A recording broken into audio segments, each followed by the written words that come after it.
What's up, fight fans? It's your boy Jordan Kurtz here. Give me a follow along online at Comments from the Peanut Gallery. We're coming to you from the number 38 with another episode of the MMA Plug presented to you by Mile High Sports. Want to give a quick shout out to our crew here at the Mile High Sports Network. They're doing a ton of great things out there, covering things from the college sports world. We're in the thick of things with March Madness and the NCAA tournament. We have the ramp up of NFL draft talk, all of the pro days, the free agency frenzy, things of that sort are being covered. You have winter sports on their wrap up heading toward the postseason with the NHL and the NBA. Major League Baseball is in spring training, so there is so much content to be digested in the sports world right now. Make sure that you check them out across the board, whether that is the Mile High Sports magazine, online with the website, any merch drops, anything within that mix. Give them a look and check that out there. Moving along here to our Colorado rundown. Stress this message each and every week, but it is something that has to be hit every single time because of our new listeners and for those who might be following along for some of these show previews or some of these card talks for the very first time. If you have the chance to buy your tickets from a fighter or from an athlete on one of these events or cards, please do so, whether that is a paper ticket directly or by using their promo code on the online point of sale system. That benefits them. If you do not know someone on one of these shows and you're looking to go anyway, put someone's name in. It's going to help them out in the process. We have a few shows that are happening in this greater Denver area, whether it's here or down in the Colorado Springs. I guess I should say along the Front Range. There's going to be a few things coming up that we want to mention here. And as those dates get thrown our way, we will certainly be sharing more of those. This weekend, if any of you are interested in competing, Fight to Win has a grappling tournament that's going on right out here, just not too far from where we're at the number 38 at the National Western, just a couple of blocks away. So if you want to throw your hat in the mix and go out there and compete on the grappling mats, that's an opportunity for you to do so. Not this weekend, but next weekend, April 5th at the Stampede, we have CJJC making our return for GrappleCon. That's the 25th installment of Colorado Jiu-Jitsu Club. There is going to be multiple UFC veterans on the card. There are a lot of grappling specialists, high-level black belts, so on and so forth. And it is going to be a show that you do not want to miss. There is another wrestling match that's going to be on the card. You have two guys who have collegiate level experience. One of them went on to then has coached MMA wrestling for some time now. And his opponent on the flip side is a Brazilian Olympic team member who was victorious in his first outing. So we'll have more on the CJJC card next week going into that show specifically. But if you want to buy tickets for the show, you can do so online at jujitsuclub.co. That card is going to be streamed online. Again, we'll give you more of those details on the actual event next week. Following that, there is a dual card affair, the 18th as well as the 19th, a Friday and a Saturday, at the Eclipse Event Center here in Denver for Sparta Sports and Entertainment. The 18th is going to be a striking affair. It's going to be a squared circle. That's going to be a ring night of Striker's Delight. Then you have Cage Madness the next night on April 19th. So give them a look. Check them out. Eclipse Event Center here in Denver. Following that, the next weekend, back at the Stampede, there is 5280 Thai Fight Series. Guys, there is a tremendous fight that is by itself. If you were to say this is a matchup that was standalone, it's worth going and spending your money on it. We have a matchup between Alejandro Rodriguez and Brian Mears. That's a pro Muay Thai matchup, full rules. You have guys who have considerable experience who are going in there for the art of 8 limbs, and I cannot wait for this matchup to come out. Moving along from our Colorado rundown, we now have a transition to the weekend recap. The UFC made its way over to London last week for a fight night card. In the main event, it was a welterweight spectacle that had a future title hopeful contender taking on a former champion. In this fight, it was all Sean Brady. I mean, I'll be the first one to admit that I think that Sean Brady did far better than I even wildly imagined that he could have. Leon Edwards is at a real crossroads right now. He's on a back-to-back loss situation, and there's been, I guess, a blueprint written of how to beat Leon. Especially if you get Leon down in the open mat, he can't get up. He has to have the fence, and if he doesn't have that, then he is, at this point, against these strong grapplers. And, I mean, I get it. Sean Brady is of the upper echelon of grapplers within the UFC and of the tops of the welterweight division. I mean, just look at that man's back. It was like a Ninja Turtle shell out there. But when we look at his ability to control Leon and just blank him when it came to the grappling department, look at the second round. If you go to UFCstats.com, you will see that Leon did nothing. I mean, we're talking nada, zilch, nothing. There was no quantifiable metric in which he had output in the second round. That's how dominant of a performance this was from Sean Brady. And then, of all things, for Leon to think that it was a smart choice to shoot that type of shot on Sean Brady, and then he goes and gets guillotined. That, to me, almost in a way, and this is just speculation looking from the outside, that was Leon asking for a mercy kill. This was not the same guy that you see, or that was romanticized from the speech, into which some of his peers, made criticism of, especially Bilal Muhammad, current welterweight champion who won the belt off of Leon. There's obviously the feud that those two have had for quite some time. It's interesting because why Leon, who is supposed to be one of the more elite strikers and guys who was thought to be of that caliber, where was that against a guy like Sean Brady, who it's been at times his Achilles heel on the feet? We spoke to some of the issues that he's had with his nose. The way that Bilal Muhammad, who Bilal doesn't finish anybody, and Bilal finished Sean Brady by a standing TKO. That wasn't the type of guy that we saw or that wasn't the effort or the performance from Leon that I think many were expecting to see. But I did offer this last week that if Sean Brady was able to close the distance and fight the fight in his range, mid, short, into close, and grappling, it's his fight all night. But it wasn't his fight just in tight quarters or in tight spaces. Sean Brady ran the table, and just as he said in the post-fight press conference, Leon got smoked. I think Sean Brady also kind of rode off of a little bit of, I guess, bravado or confidence, in the sense of he felt like he was going to be heckled a lot more. He felt like he was going to experience a lot more hate in Leon's home country than he received. And he comes from having the perspective, and he spoke about this in a couple of his interviews post-fight, that he said overall the fight was easier than he thought, and the entire experience as the visitor or the away guy was more pleasant and easier than he expected it to be. And these were his words. He said that he's from Philly.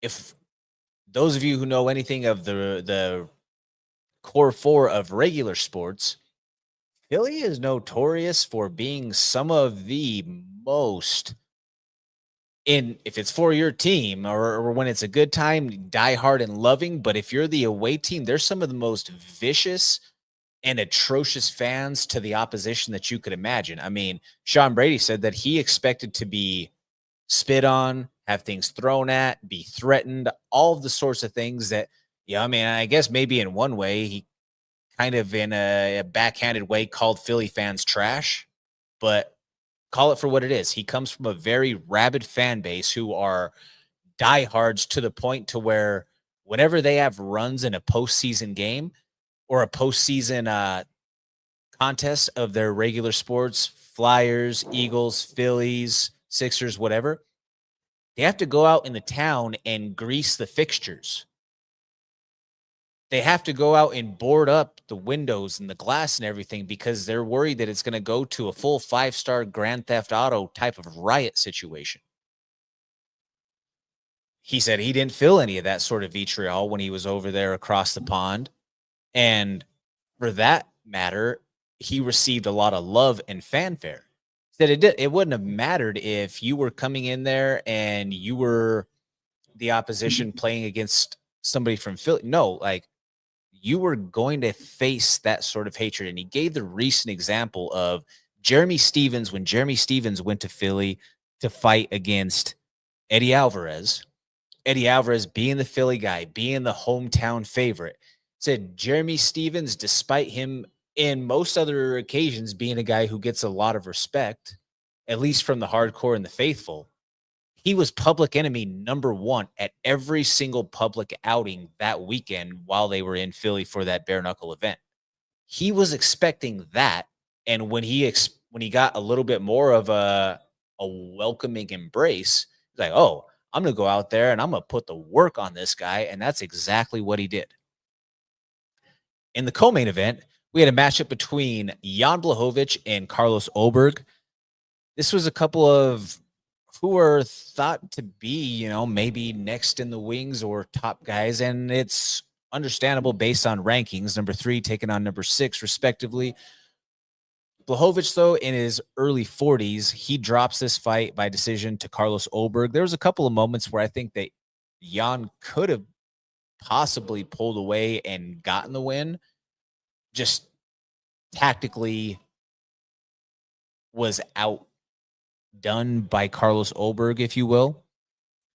But this is the issue in the light heavyweight division right now, ladies and gentlemen. First off, you have really one guy who's a mouthpiece in the entire division, or one person who is bringing eyes outside of the star power of Poatan. You have Jamal Hill.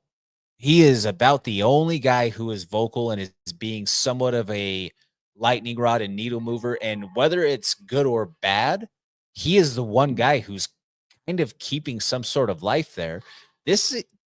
You're meaning to tell me that Oberg is on the outside looking in of the title shot now off of that fight? He's 34 years old. Yes, I get it. That puts him at just one loss with more than a dozen victories. He does have the city kick. He has all of these connections. He has the look. He's a very marketable, and objectively, a lot of the talk was online. I think MMA Guru was another one who said the only reason why people who hate Carlos Oberg is because he's handsome, like that sort of talk. It was kind of like the same thing when back in the day, a lot of people threw a lot of hatred toward Luke Rockhold because he was modeling for like Ralph Lauren and all these sorts of things. And on the flip side, he's able to go out there and win these high level fights. But the difference, I don't know. Oberg isn't very vocal. He's not very talkative, and he doesn't have some of these highlight reel finishes that put the stamp on it that say, yes, I'm the guy who deserves a title shot. I think that he has to have at least one more fight before we really kind of consider him in that discussion. But again, though, that puts him closer toward the mark of 35 before he's in that contender spot. And that just speaks to where the division is at collectively. Feature fight was one that I really had my eyes on this because I thought that this was, if it goes one direction for Kevin Holland, if Kevin Holland goes out there and he gets finished and submitted again relatively quickly, you kind of ask, what's next for Kevin? What do you do? His lack of inspiration, kind of the way that he was sour at media day, all of that. What do you really do with him now? Is he in a point of contempt? What happens? But he goes out there and he has an entertaining fight with Gunnar, and Gunnar did show on the ground that, yeah, he's still dangerous and he's still a problem and he is tough as an old leather boot. Kevin Holland hurt him on the feet. I do believe that this fight really shows us that Kevin Holland is best suited at 170 pounds. As active as he wants to fight, he probably can't manage the weight cut all that often, and especially with the way that he lives his lifestyle. He can fight 85 frequently. Getting down to 70, a little bit tougher. The issue is, though, he's not just flat out. He is not strong enough. He does not have enough horsepower. He is not. He's too light in the ass, to take the John Jones term, to be able to compete with the top guys at 185. It's not to say that that's something that's wrong. Look at the surge that Joaquin Buckley has had since he's moved down to 170 pounds, the weight class that he's more truly suited. And just to put it all in perspective, Kevin Holland did knock out Joaquin Buckley at 185 pounds. But again, when we're talking about the consistency and to where Kevin reached some of the higher rankings of the division, well, you see when he goes against someone who has the strength and just the torque and the raw power and squeeze that somebody like Khamzat Chimaev has, the grappling superiority that a big body like Renan de Ritter had. He is better suited here at 70. Gunnar is a world-class grappler. You saw what Kevin was able to do. I mean, even he stood straight up in an omoplata, and they're sitting there having a conversation while Gunnar is standing up and Kevin is holding onto that omoplata in the process. He's like, "How are you doing this?" "I don't know. I just do it." Like, just that's why when Kevin goes and pulls off wins and then has some of those storied moments talking in the cage, the funny and witty banter that he has with the media when he wins, that's why we like Kevin Holland and why we always want to see him in the mix. But I would just love to see Kevin dial it in and just, for lack of a better term, be a pro. Just be a professional. Be cognizant of, the game, your opponents, all of that. Respect the game. That's what I would say in the case of Kevin Holland is he has so much talent. He has so much ability.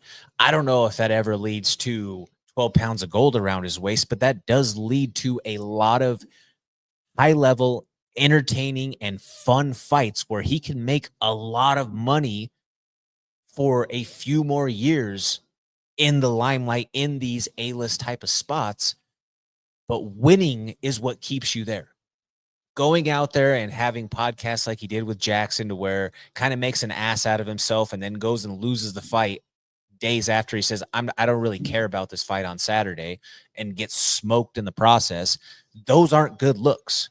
Going out there, though, and having a concentrated effort and a full camp where he makes the cut and maybe dials in a little bit more because he has to clean up some of the vices and the lifestyle issues so that he can make the weight. That's when we see the best Kevin Holland. I would like to see more of that going forward.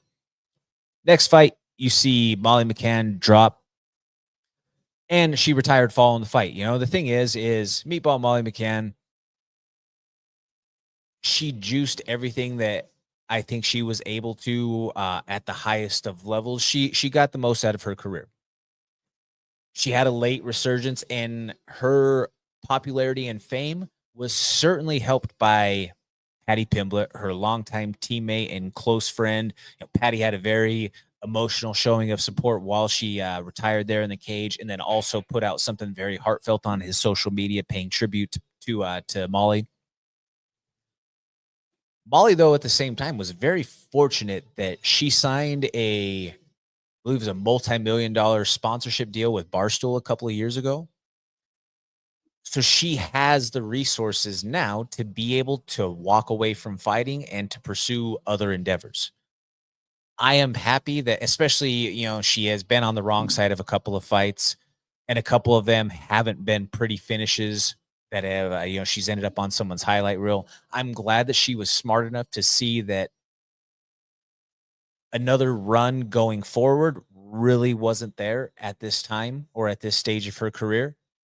Rather than continue to dull any luster that was still there, let's keep that shine that we have, and let's then continue to go out there and rally and be an advocate for UK MMA and be an ambassador that helps grow the game for women, which she's done immensely on the international scene, and then just being someone who will continue to be in the limelight because of the influence of Barstool and Patty as time grows forward.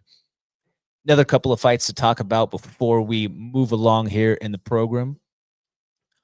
On the main card, Nathaniel Wood, man, this kid is impressive.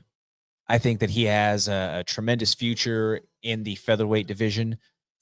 Again, once we start talking about title runs, I don't know because it's so jammed up at the top, but this kid has potential to go on and be a very formidable ranked contender for some years going forward. On the prelims, you had Jai Herbert. I think that he went out there and he defied or threw a lot of water or smothered the flames of the hype train that Taco Padilla came in having. I think that Herbert just went on to show why he is such a respected and grizzled vet, and he became someone who was a staple of those cards over there in the UK. Obviously, being his home country, but almost every single card you can expect to see some sort of fireworks and some sort of fight from him, and I'm here for it. From there, we had a flyweight matchup with Lonnie Kavanaugh taking on Felipe Dos Santos. What can I say about Kavanaugh? This kid has all of the makings of being a potential contender at 125 pounds. He's fast. He's got power. He's got some sauce on the mic, and he's got a crowd or a draw, if you will, from his multicultural background that makes him a political power play for the UFC. When we start talking about the game and who the UFC tries to build and some of these things from a business perspective, when you're someone who has certain heritage or certain countries that are behind you, they are going to give you that UFC marketing machine push. He has the UK base, but he's also of Chinese descent. You add some of those things in the mix. We've seen it from some of the other fighters of the past. I mean, Weili was fast tracked, but she proved to be everything that they were advertising for her. When you have those sorts of elements that help add eyes to the product, which ultimately benefit the company's bottom line, yeah, TKO, in addition to the UFC itself, they're looking out for shareholder interest by trying to grow the brand and the product as much as absolutely possible, and that is what they're going to do. He keeps on winning. Mark my words, you will keep on seeing Kavanaugh be pushed into the realms of potential flyweight stardom. Hard to say superstardom because the great guys that they have at flyweight already, they don't necessarily really do a whole ton of the marketing for, but as the division grows forward and the sport continues to evolve, I would love to see more of these guys at 125 pounds get the love, and he has all the makings with his style to be one of the future faces. Another couple of matchups to give a shout to here before we move along.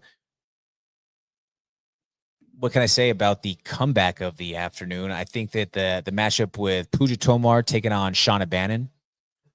Pooja came out with a head full of steam. She wanted to follow up on her first victory in the UFC, first Indian woman from India in the UFC to record a victory. She wanted to go out there and record an additional win. However, she got caught and she made a mistake. She had Shauna hurt. I mean, the head kick that dropped Bannon, obviously that did some damage. Bannon was still there enough to be able to intelligently defend herself in the process on the ground. That is worth noting. Her, I don't believe she flashed. She didn't lose consciousness. She was there the whole time, even though she was hurt. Eyes were still making contact. When we're talking our discussion that we had here on the program with Big John and what he looked for in terms of is somebody finished. That's directly what I started looking for in that process.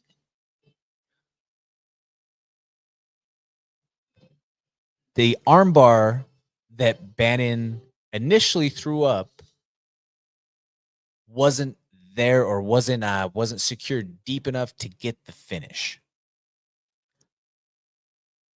Tomar was on her feet. She was stacking. She was doing everything right to clear her elbow past the center line and the hips and get that out. She made the grave mistake of coming back in and giving real estate back to Bannon, to which she saw. It was like, oh, you're going to give me this? Like, okay, yes, please take, boom. And next thing you know, armbar finish victory. A tactical mistake from Tomar ended up getting her finished in this fight. Not just did she lose top position, she got finished because of a tactical mistake that one could argue is white to blue belt level. Unfortunately for her in this situation. Congratulations, though, to Shauna Bannon going out there and picking up this victory.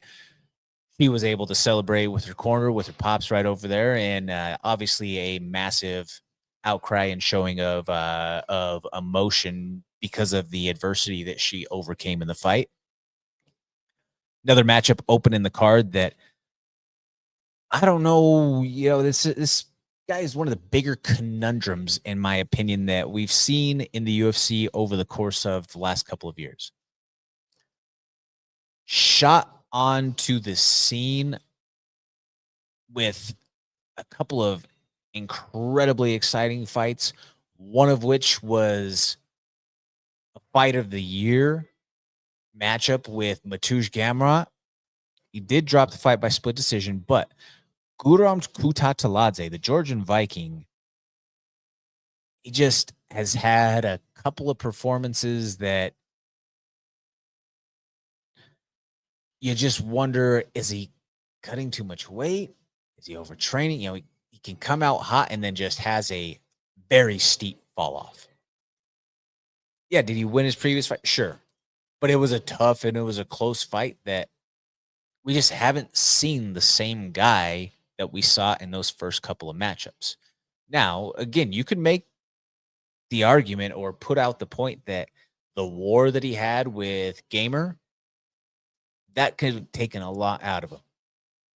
Maybe some of these injuries that he's had through the years that we've had to see him have extended layoffs for, maybe those are a factor. Maybe it's that he's cutting so much weight that he just peters out and doesn't have it once it comes fight night after that, for those first initial bursts and exchanges.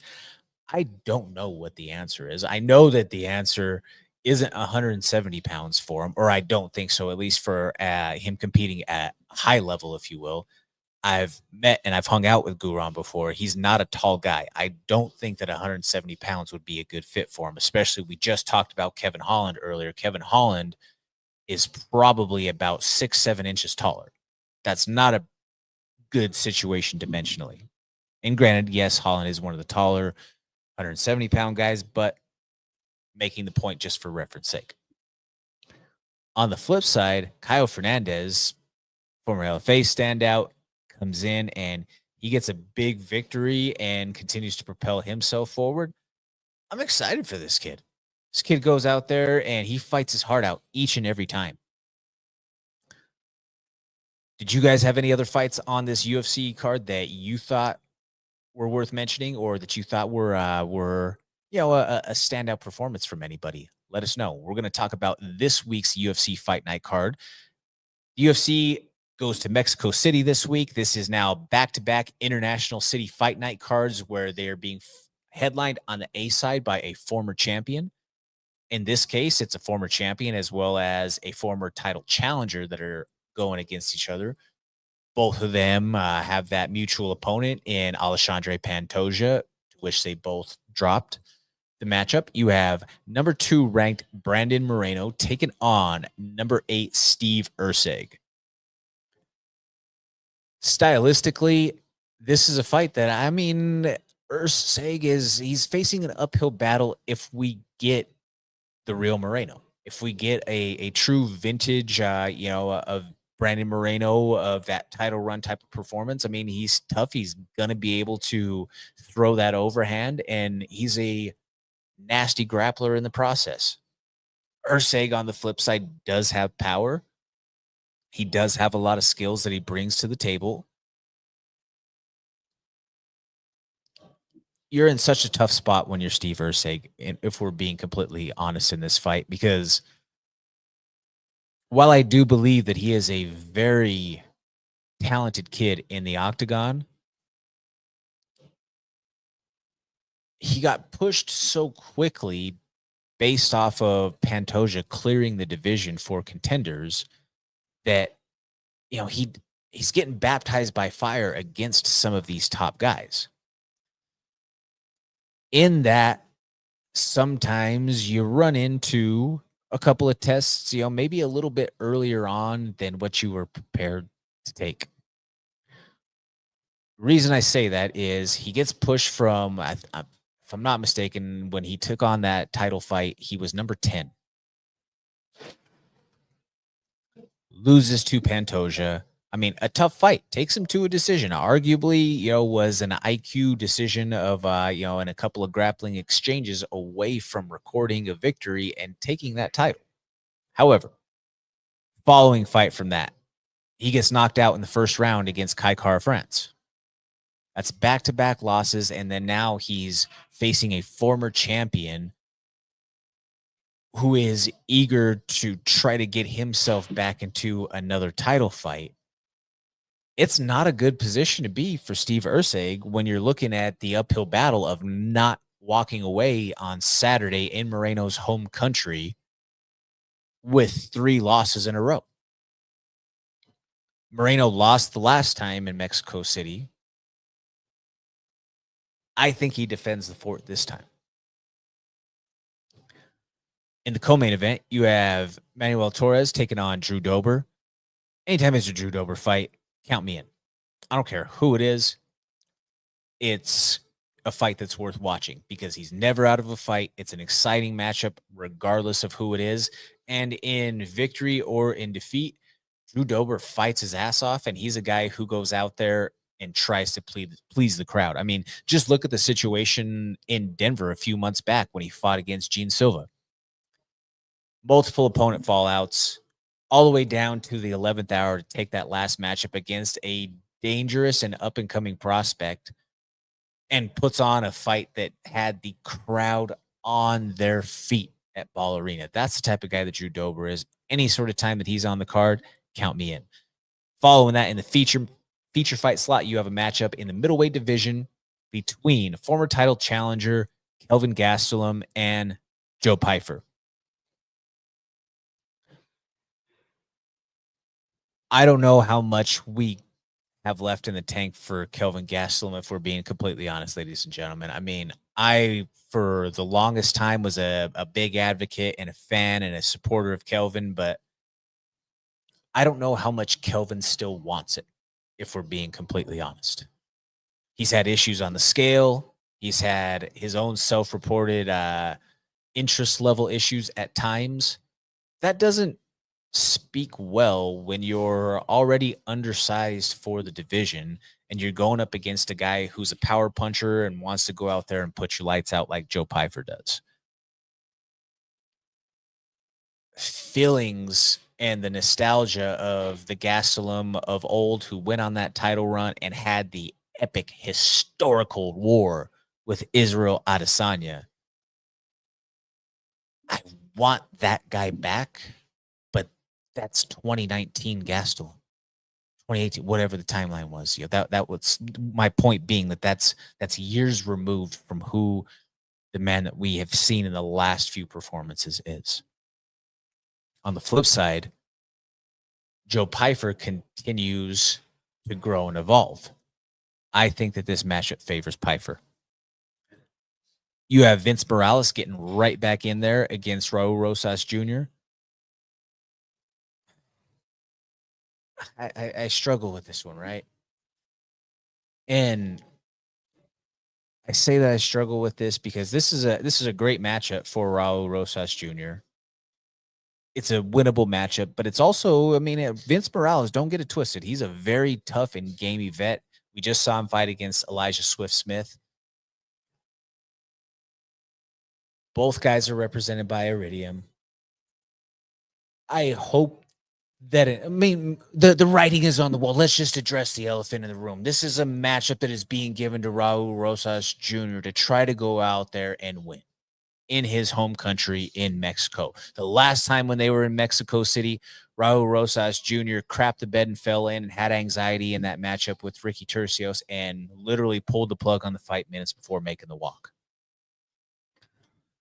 They want him to go out there and get a win in front of his home country. The youngest fighter ever in UFC history. That's what they are putting on the tee here. Read in between the lines. But Vince Morales, on the flip side, if you're someone who is looking for some value on some dogs out there and you like to play the lines in the books, that might be a valued option for you out there to research and to take a look into. Because again, he's hard to put away. And Raul Rosas Jr., if he goes out there and goes for broke and doesn't finish him, this fight being above 8,000 feet in Mexico City, there's a chance that some of that vet savviness might come out to play. Another couple of matchups to talk about. We have a flyweight matchup. We have Lazy Boy Rodriguez, to me, one of the more entertaining guys in the flyweight division. Guy barely speaks a lick of any English, but God, is he entertaining and hilarious. The last press conference that he had, especially once you got people to start to, to translate it, and just his antics overall, hilarious. The fight on the Noche card inside Sphere, as entertaining as you could ask for. Then seeing him go out there with that little fire plug type of personality and spirit when he was supposed to be, tech sparring with Poatan Pereira, he goes out there to try to turn it up on him a little bit. Pereira has to go like, hey, calm your ass down. You're a flyweight. Recognize that there is weight classes for a reason here. He's funny. He's entertaining. And for a guy who is still relatively under the radar here stateside, he's got over 1 million followers on social media. I know that doesn't really matter much to some of the fight faithful and the hardcores in that way. But again, once we start talking about what does the business of the UFC value, what does TKO, the parent company who has to answer to shareholders, they care about the growth and the marketability and the global reach of what the sport has to offer. And they see, oh, this kid who is at 18-2, potentially after this weekend, 19-2, more than 1 million followers on certain platforms of social media. Yeah, we're going to give him some love. We're going to give him some rub and some push and some marketing and some limelight to help continue to build his brand. And they would be crazy not to, because that's what makes the best sense for business. Again, we're talking about the fight business. It's a business that just happens to encapsulate some form of sport and competition. At the end of the day, this is a for-profit industry. A couple of matchups on the prelims to talk about here, and a couple of them that definitely hit close to home for us. We have a matchup with Lupi Godinez taking on Julia Polistari.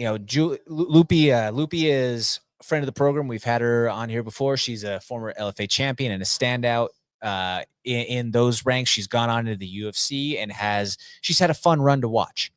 I think that Lupi is one of those fighters who she has aspirations for title contention sometime in the future, and also she has skills as she continues to grow and evolve that in time can continue to put her there. She's still relatively young and early within her MMA run. She's only 12-5, 17 fights deep. She's at the number 11 ranked, and she's had considerable amount of experience already underneath the UFC banner. When we were talking again about activity level, like someone like Kevin Holland, who was one of the most active guys throughout his run here in the UFC. Well, throughout the time that Lupi has been in the UFC, she's been one of the most active females on the roster. A couple more here to talk about. We have two guys who have spent a lot of time training in Denver. One of them is friend of the program. When we were on radio airwaves, gave us a little scare about potentially getting buzzed off by the regulatory bodies.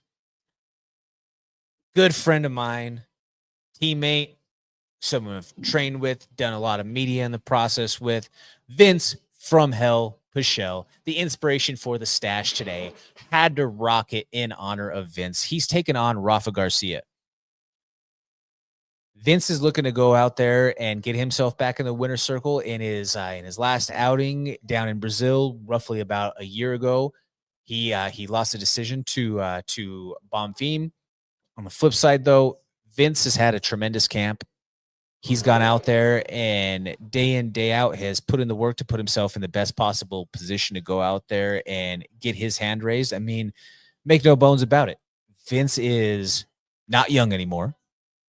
He's on the other side of 40 at this point. But when you talk about the mental tools, that's where sometimes these vets are able to separate themselves, right? Like we look at it and we see it sometimes in the other sports and where we talk about, well, what made a guy like Tom Brady great late in his career, or some of these other long-standing veterans, or even just in the fight game? Why was Matt Brown able to be so successful into his 40s? Well, it's because they have IQ. They have IQ and they have time in the saddle and the presence to where they've seen so many different looks to where they can recognize things and make adjustments on the fly and process that information in real time. Vince is one of those guys. I think in the last fight, hey, sometimes you just run into a situation where someone is just a little bit younger, faster, and more explosive. And that's what was the case for Bonfim. I don't find that to be the case for Rafa, even though Rafa is 30. Hey, Rafa has a great backing of training partners that he's had throughout his run in the UFC, whether it's been here in Denver or elsewhere. His last fight was a loss to Grant Dawson. Nobody's going to fault you for a loss to Grant Dawson. Grant Dawson being one of the top ranked guys out there in the 155-pound division. You know, it's we always talk about it. Who you lose to matters. Stylistically, though, I think that Vince is such a bruiser that he's going to present issues for Rafa. And if Rafa is unable to basically do what Mark Madsen did and just wrestle and blank Vince from the top and just make him kind of lay on the canvas, I don't think that this is going to go in Rafa's favor. I don't think that his striking is dangerous enough to hurt Vince. On the flip side, I think that Vince has dangerous enough striking or vet tactics and tricks to get him to his scoring positions that will be able to get him the victory there. Opening up the card, another couple of guys who at one point have called Denver home, have trained elsewhere and been in different parts of the country. You have Thud Hubbard, Ultimate Fighter veteran, LFA champion. He is taking on Markel Medeiros. Markel Medeiros, also a friend of the program, made his way into the UFC by way of the Contender Series, was a standout of the Fury Fighting Championship ranks. He has one fight in the UFC banner. He got a victory over Landon Quinones, and now is finally, after a little over a year, he's making his return into action against Austin Hubbard. Thud Hubbard has the type of veteran experience that makes him dangerous for anybody. We just talked about some of that veteran savviness that Vince Pichel possesses. Well, who was a guy who Vince was in there with, or who was someone who learned from maybe some of those vet tricks and tactics? Well, Thud Hubbard. On the contrary, also, who was a former training partner of Vince? Markel. So there's a lot of, degrees of separation and connections with these guys. Markel, I think, is more explosive, and he's the more athletic guy in this matchup. If he is able to stay within himself and doesn't lose his approach mentally or emotionally, I should say, rather more, not mentally, I should rather add, if he doesn't get emotional, if Markel remains a calculated fighter, he's one of the most dangerous guys at 150 pounds, at 155 pounds. Especially on the first contract in the UFC.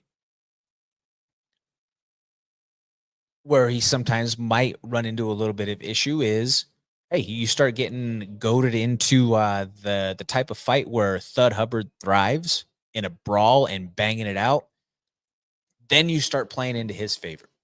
Markel stays a sniper, uses his kicking game, and works from range. This is a good matchup for him. On the contrary, if Thud Hubbard is able to shut down the kicking game for Markel Medeiros, it's going to be a tough night on that direction. Obviously, being close to the forest on this one, my bias leads my pick on this one to Markel. It's, again, close friend, long time training partner before he moved down to the lab in Arizona. He's a friend of the program. He's been on these this exact show and this program. So got to throw some love there for him. But either way, I'm excited for both of these guys. Met Thud before. He's also a great dude. I can't wait for this matchup one way or the other. Got a couple more things to talk about before we wrap up the program here.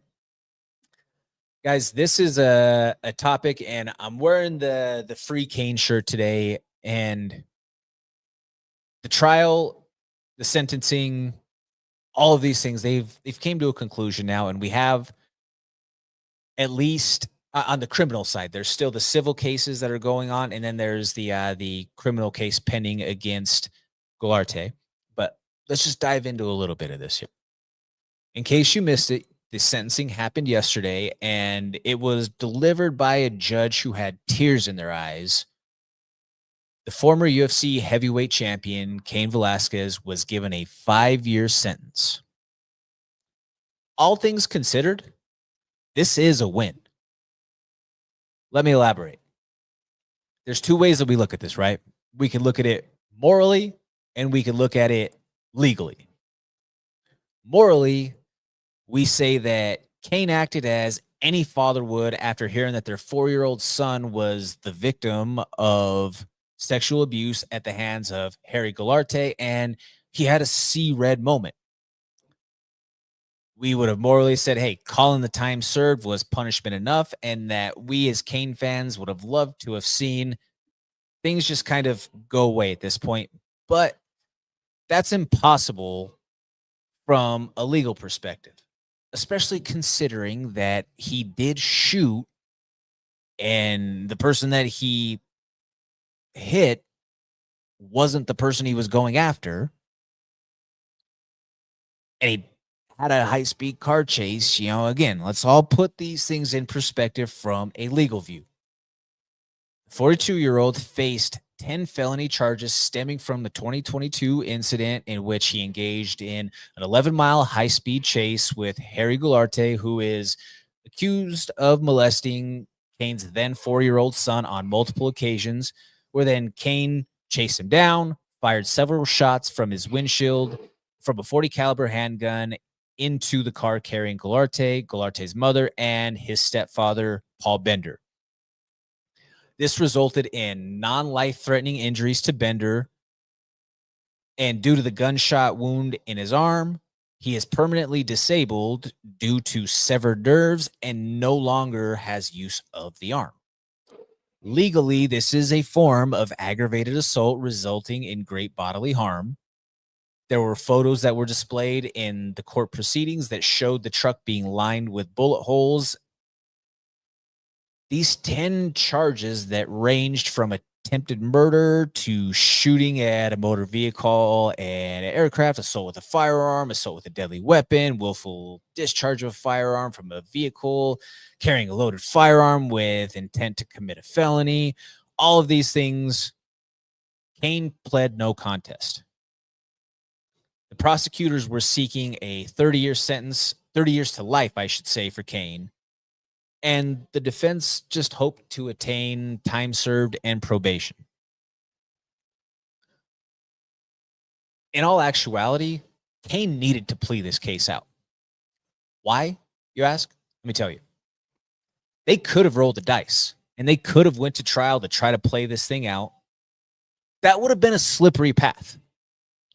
You would have seen the defense go into some of the deepest, darkest reaches of the effects and the impacts of head trauma, CTE, and all of that sort as they relate to impulse control and the penchants for violence. You would have had the prosecution attacking the credibility of a 4-year-old, or then 4-year-old, I should say.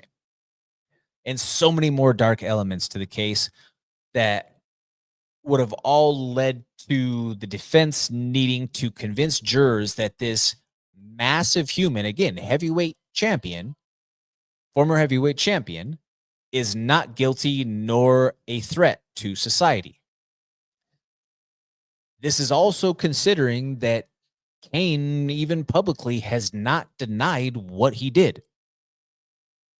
In an interview that he had with his former teammate, Kyle Kingsbury, he said, "What I did was not correct."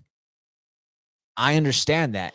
And I'll pay for whatever else as far as what I have done to pay all that back. And I don't think that I can pay that back, but I can always learn from my mistakes and help others. It's just information that you never know anybody. Trust your kids. Have that open communication with your kids. The way that I handled things was not the way to do it. We cannot put the law in our own hands. The major catch is with all of this, if Cain had went to trial and lost in the state of California, he would have been given a mandatory life sentence. Are those odds that you were willing to play by going to trial versus pleading it out? I think that any legal expert would have said that Cain made the right choice in this situation. After myself speaking with and listening to a few different legal experts, including both representatives from defense firms as well as people from prosecuting parties, considering that he was in a high-speed car chase on public roads where he brandished a weapon that he discharged and resulted in a person's permanent disability, none of them thought that he would get any less than 10 years, with the general consensus being that we should expect somewhere around 15 to 20 years of a sentence. It was also noted that Galarte's case not having gone to trial and receiving a verdict yet would also potentially be a factor in the sentencing. Why? Well, simply put, it is more understandable that a lesser sentence be given to a father who acted in the moment of passion against a convicted child molester as opposed to an alleged perpetrator. There's also the fact that there is only one charge currently against Galarte, to which he faces 8 years if convicted. That's set to go to trial in a few weeks. As it was explained to me, this means that the state doesn't have the evidence or cooperation for additional counts from other victims to form a strong case at the moment, and they really only have strong enough resources for that one charge, to which they're hoping to get a conviction. And then upon conviction and incarceration, they can go after some of these other cases that are out there. They didn't want to risk not having those or the evidence needed for those to get this conviction right now. As it was explained to me, again, no legal expert, knuckle dragon moron over here talks about the cage fighting side of things. It said, though, that with this having not began, or with the Galarte case hasn't started, there were a lot of variables that were up in the air that were kind of tough in terms of the considerations or the forecasting for what might be the outcome.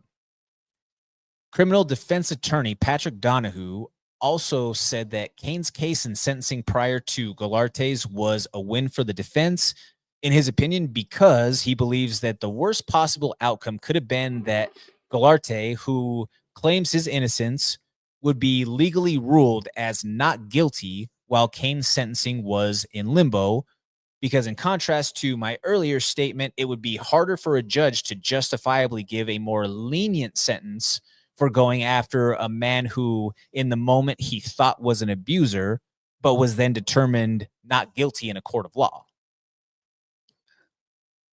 All of these things being said, legally, a 5-year sentence, the minimum, keep in mind, was a big win for the Velasquez criminal case. He'll be free in about a year. He's being credited for time served with 2 days of times inside, half time on house arrest, which comes to an estimated, as of yesterday per report, about 1,283 days. And again, all this, as it was explained to me, as long as nothing else occurs, violent crimes do an estimated 85% of the sentence in California, which comes to a rough estimation of 1,551 days. For you math nerds out there, that's 268 days remaining towards that mark. He could be eligible for re-entry and work release programs relatively soon into this process. So all that said, hopefully we get Cain back completely scot-free within about a year. I do believe that Cain, being an upstanding person in his daily life, played a role in how his sentencing played out. He's a family man who is deeply rooted in his faith and his culture. He is known for being a hard worker, almost so much to a fault that he worked himself through injuries that he never should have fought through, which then in turn shortened his own career. He's been involved in his community and has been a big figure in his kids' lives, a fixture of that Northern California and that Bay Area. He was not a wild party animal or a menace to society with a rap sheet a mile long like some of his teammates at AKA. Looking at you, Phil Baroni, who is locked up for murder, by the way. That was not Cain. Cain is a good man at his core, and anybody who's ever interacted with Cain will tell you as such. But he did mess up legally. He was contrite, and he acted cooperatively throughout the process with law enforcement. And I think that all of those factored into his ultimate payment that had to be paid to the piper. 5 years in its totality, retroactively with the time served, and then this small stretch left. I think that that is a win. I am as grateful for this outcome as I think we all should possibly be here. Running a little long here today, folks, but one last segment to close out the show. We have 3 rounds. Got my man Danny Bailey behind the boards. What do we have? All right. In a shocking turn of events, Olympic gold medalist Gable Stevenson was upset in the finals of this year's NCAA Championship. What are your thoughts on this? Danny, this is the biggest upset in NCAA history. This is like if Tom Brady went out to play in the Super Bowl and then down the stretch of a game where he's winning, he gets smoked in the dome by a 50 cal in front of everybody. That's the type of upset that this is. I mean, let's just be completely honest about it here. Gable he was already a 2-time NCAA national champion, an Olympic gold medalist, former WWE superstar. He had a cup of tea with the Buffalo Bills in training camp this last year. A guy who did not need to come back to NCAA wrestling has made so much already in comparison to some of his peers of the past in the wrestling world. But man, congratulations to Wyatt Hendrickson of Oklahoma State, newly headed by the Magic Man himself, a Olympic gold medalist in the same games, David Taylor, as Gable Stevenson, former Olympic teammates. But Wyatt Hendrickson, you are now the Rulon Gardner of NCAA wrestling. And if you don't know that reference and you're listening to this program, first and foremost, shame on you. And second of all, that is your homework for the week to figure out who Rulon Gardner is. Round 2. Platinum Mike Perry, Dirty Boxing Championship. He held his first official event for the new venture, and that was broadcast to the public over the weekend. Did you catch it, and what were your thoughts? I did catch it. This was, by de facto, I guess technically the second, but the first one was kind of a soft opening, right? Like they didn't have a stream. It was a dark show, if you will. This was the first one that they broadcast as like their flagship event. I watched it for a multitude of reasons. I'm going to watch 2 squirrels fight there on the sidewalk if there's an option, but you give me some name value and you give me some recognition. You say, oh, it's Platinum Mike Perry's, and you give me a mix of old UFC vets and some name value and reasons to tune in. Oh yeah, you're going to get my money. And especially it's free on YouTube. There was no reason not to watch. We had one of our friends of the program, Zach Paunga. He was on the card. It was a split decision loss, but man, I think that was one of his better performances in terms of going out there and just fighting, just going for it, making the choice to bite down and swing. I thought that was a great fight from Zach, and I think that that's something that at least even in between the ears mentally, even though it was a loss and it's hard to accept moral victories out there, this is one of those that you can build off of. But again, circling back to everything in totality, I've met Mike Perry, had a chance to chat with him and just hang out for a few, and he was a cool dude. He wasn't someone who was lost in the sauce of who he was or that, he's this big, massive fixture or figure out there in the space. He was talking about regular guy things and cracking jokes about needing to take a dump and all those sorts of stuff. Like Mike Perry is he's a dude's dude in that sense. And yeah, I'm going to support eventually that he's going out there and trying to provide a platform for fighters to continue to go out there and make some money. From Yoel to Arlovsky to a lot of others on the card, along with the rule set being modified to favor striking and the action, which puts fans in the seats or moves the needle. I loved it. You had the opportunity for, again, some of these guys who are no longer in the UFC or other major organizations to go out there and get a payday on a recognized platform and have some fun in the process. I'm all in for it.